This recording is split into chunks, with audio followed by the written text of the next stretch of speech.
marqu jiru distiin galabatamteetuma marqaan oowwituu miila kiyya gubbaa. Kizee marqaan miila kiyya gubbaa galabatamu. Harkaan gisee taasu harkiinis na. Jee ajeedhee ofirratti fincaa'e. Innaahu axxaaxaawu. Ifura fincaanii. Tafuudha wallaahi. Hedduu jechuun mana isaanii gisee dheeytu. Garuu akka aadaatti eenyu qabaa bika jaamusanitti immoo Oromoo qaba. Akka Oromootti kutaan hundi marqaani qaba. Marqanii jechuu. Hedduu takka. Ani amma jaarsa arsittatuun heerumee ifa manaa godhaati jaarsuma Harargeen fedhamane silaa arsitti heerume guddii kiyya bakka jechuudha. Garuu guddii kiyya dhalatu. Marqee agonaffeen kenna garuu tokko duqeetii keessa arguu isaan oolu. Kan galee dhadhaan marqitu galaa marqaa ajaa'iba kan dhadhaatti beestee akkasi. Maali nyaata? Dhadhaadhaan ka inde daffan. Dhadhaadhaan nyaadha ka. Dhadhaadhaan diddibnee laalsee agarsiisa. Diddibdee tolchitee amma kun takattakee ammas gadi buuseen yeroo shan gana yeroo shan irran deema. Dhiyoo kana waan hin ta'e beektaa marqaan marqa jedhee atuma marquu bishaanitti naqa. Achitti Ani marqa. Maali? Bishaan maal ta'e? Bishaan naqee dhumarratti mooqa ta'e. Ani marqaa hedduun jaalladha garuu gaaf tokko akkamiin ta'e ni beektaa eegan gaafa sirfadhe. Marqoon hin sodaadha. Lafa kaayetu nama marqu jiru distiin galabatamteetuma marqaan oowwituu miila kiyya gubbaa. Kizee marqaan miila kiyya gubbaa galabatamu. Harkaan gisee taasu harkiinis na belbeligaa. Jeeti. Ummaan biyya akkasitti miila kana fuudhanii bishaan qabbanaa keessa na kaayan.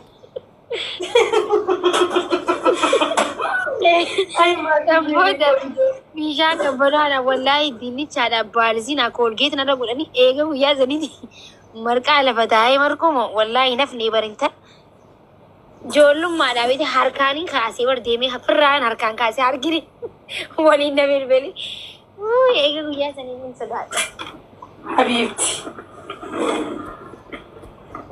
Garuu maaki ani guyyaa takka marqi jedhame beektaa mirqaanan qabu beektaa kazaan keessummaa dhufe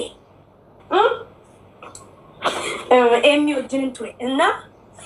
wajjin ture keessummaa nu dhufe gisee keessummaa nu dhufe marqaa hojjedhu naan jedhe eenyuun hedduun tolcha kazaan tolchee bareedaa bar gisee namni keessa banee nyaatu duqeet keessaa kan ba'u duqeet oluma gisee na laalu tokkichumaan himmaan kaa fudhadhe Jimmaa marqaa nuu biluu jedheni Harargeedhaani kotta aadaa Jimmaa marqaa nyaadhaa jedhe ani ko ittootti godhee gisee ijoollee nyaatanuu keessa bananii maangaadhaan nyaatan duqeetii keessaa Oromoo duqeetii keessa gwaggala jedhama miti maal jedhama afaan Oromootiin guroo keessaa ba'a guroo keessa achiin dinqa Deen gwaggole beektaa. Maaliifi mazaajan qaban guyyaa sana isaan wallaliisa atuu wallaliisa ta'u nama natti fidee dhufe si galee ijoollee Jimmaa marqa Jimmaan isin nyaachisa kottaa jedhe. Achiin Jimmaa marqa Jimmaa gwaggola nyaatee deemee maqaa Jimmaa nyaadheen ta'e. Laa ilaaha illallah. Wallahi erga gisee sanaatiin hin sodaadha seeraanin marqaam garuu marqa wallahi marqatti namni dhaga'u seeraam jedhee bar bilchaatee laal duwwaa isaa dhadhaa malee nyaattaa bar. Mee amma gooteeree kanaa wayi akkas gooteeree? Wayyoo irraanfadhe amma guyyaa takkana jalaa gubateera. Guyyaa tokko immoo na jalaa gubate. Mee namni TikTok osoo laalu shunkurtii gubee lakkoofsatti barreessa. Osoo wallee dhaggeeffatu shunkurtii gubees lakkoofsa lama. Jira hedduudha maali. Daddafa lakkoofsa tokko barreessaa. Namni atu friendii isaatii miira keessa galee haasa'u waa gubees. Inni saqilii nama fuudhaa bara. Friendiin illee haqilii lakkoomsi lama osoo wallee dhaggeeffatanii ka gubanii jechuudha. Warra akka kiyyaa ani dheengadda osoo wallee dhaggeeffatu jiru wallee tana miira keessa seeneetiin akkamitti wallisu jira. Akka shunkurtii ibidda gubbarraa mali tiktookii illee osoo laalu shunkurtii fa'aa gubuwan. Because tiktokii giseen osoo hin seeniin duratti osoo laalin duratti waa fixadheetiin laala malee wanni hin jiru. Ani godheera garuu. Ani gubeera. Ani giseen atun aslan si jamman an jana yuu dalagaa hin beeku. Dur ture inni giseen jana dur. Qobaa hoon janu fedhaan. Hojii sin barbaadu nama biraa sin barbaadu gaafa miira keessa jiruwan. Sin biyyee nyaata illee hojjetan axaaxaamuu qofa. Kan beelli natti dhaga'amullee maakii miira kiyya fixadhee isarratti cufadhee achi booda beeltii natti dhaga'amti. Hojii mana keessaa saa deemee hojjechuu moo? Shintiin na waxxaree booliin fincaan na waxxaree guyyaan kulaalitiin qofa dadda'uu ka'ee jira. Guyyaa takka. Akkana taanaan silkii gisee haasoytu.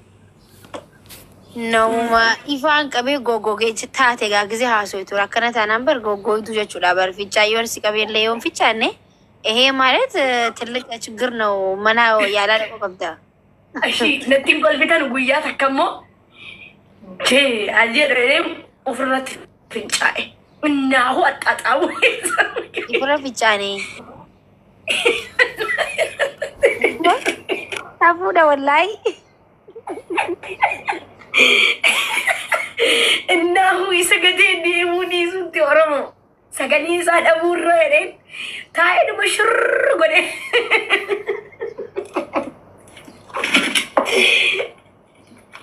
Etiano waraabani isi.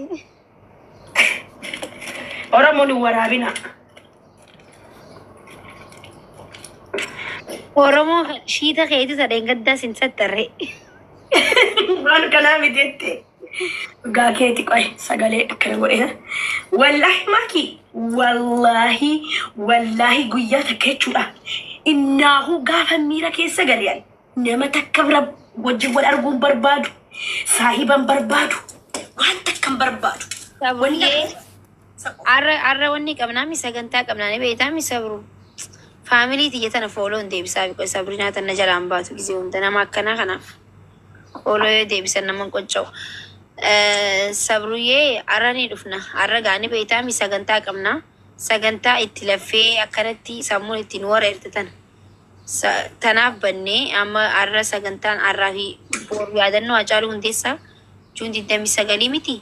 Arrarraa eegallaa jechuudha yaadannoo isaa. Guyyaa meeqaaf anis qophii maalii fidee dhufu maaki? Ati waan barbaaddee fidee dhufuutti si qopheessina. Okay, walaloo fidadhu. Fidadhu.